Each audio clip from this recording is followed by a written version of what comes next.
Bonjour à tous et bienvenue dans ce nouvel épisode hors série de Fragile. Pour ceux qui suivent le podcast depuis un moment, vous savez mon amour pour le livre de photos de Bernard Pess, Les années douces. Ce livre est non seulement d'une immense poésie, mais il contient plusieurs textes sublimes que je lis et relis, surtout quand je suis en manque de Lille. Je vous proposais il y a quelques semaines la lecture du texte d'Éric Nany, une échappée sonore et sensorielle sur les chemins fous de Porquerolles.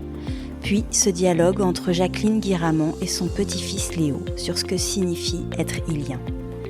Dans l'épisode qui suit, je vous partage la lecture d'un texte extrait également des années douces, celui de François Carassan, adjoint à la culture de la ville d'hier. Le photographe Bernard Plossu dit qu'une bonne photographie, c'est une photo qui parle des autres sens, l'odorat, l'ouïe et tout ce qui s'ensuit. C'est une photo qui parle de la mémoire des voix, des odeurs, des souvenirs. Le texte que vous allez entendre donne à voir, à imaginer et rêver la bohème insulaire comme l'a décrit François Carassan. Alors installez-vous confortablement, fermez les yeux et ouvrez grand vos oreilles.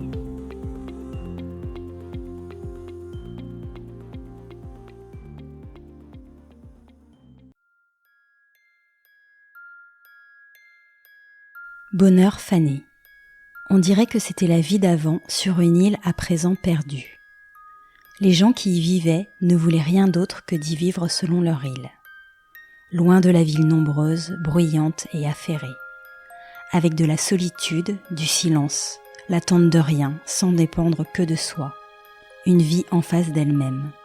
Sans continuité territoriale, la drôle d'idée, un vrai concept administratif, mais un pur contresens métaphysique. Parce qu'une île n'est pas séparée du reste du monde par un accident géologique, comme une remontée des eaux à la fin d'une ère glaciaire, non.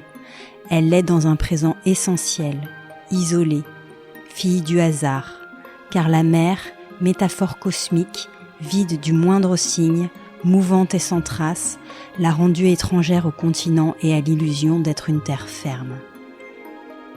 On voit bien sur les photos de Bernard Pess que les gens se tiennent naturellement à l'écart et qu'ils ne sont pas du genre à se raconter des histoires. Les vieilles qui savent, les vieux qui se taisent, qu'ils n'ont besoin de rien d'autre que d'être là, la retenue des visages. Leur vie suffit dans le passage du temps, pas besoin de la photo pour exister. Même si c'est une photo bien plus tard, juste en souvenir qui le dit, qu'on pouvait seul se mettre à table au milieu du chemin. Toute une bohème insulaire, sous le soleil exactement.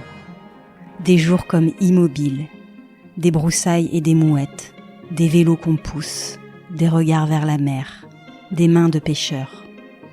Le froufrou des étoiles, les mêmes qu'écoutait Rimbaud assis au bord des routes.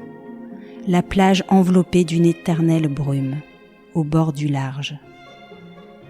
Je tourne les pages et le photographe semble prendre ma tristesse à témoin, tout affilé sous ses yeux. Et rien ni personne ne reviendra.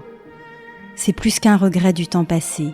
Il y a l'attente, la douleur d'un retour impossible, la nostalgie sans fin d'un pays disparu et sa jeunesse enfuie si belle, et que rien, quand elle s'éprouve, ne peut consoler. Surtout pas l'idée que fatalement l'île ne pouvait pas rester ce qu'elle fut, comme tout ce qui vient à exister, comme sur la photo, le visage à jamais caché de la vieille dame en fauteuil roulant. François Carassan.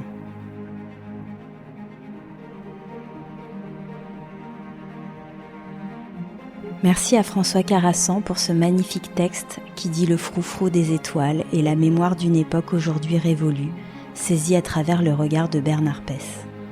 Pour celles et ceux qui voudraient découvrir quelques photos du livre Les années douces, rendez-vous sur les pages Facebook et Instagram du podcast Fragile et sur le site des éditions Arnaud Bizalion pour vous procurer directement l'ouvrage. Je vous mettrai le lien dans les notes de l'épisode. Vous retrouverez les autres lectures hors série sur fragileporquerolles toutattaché.com. On se retrouve très vite. À bientôt.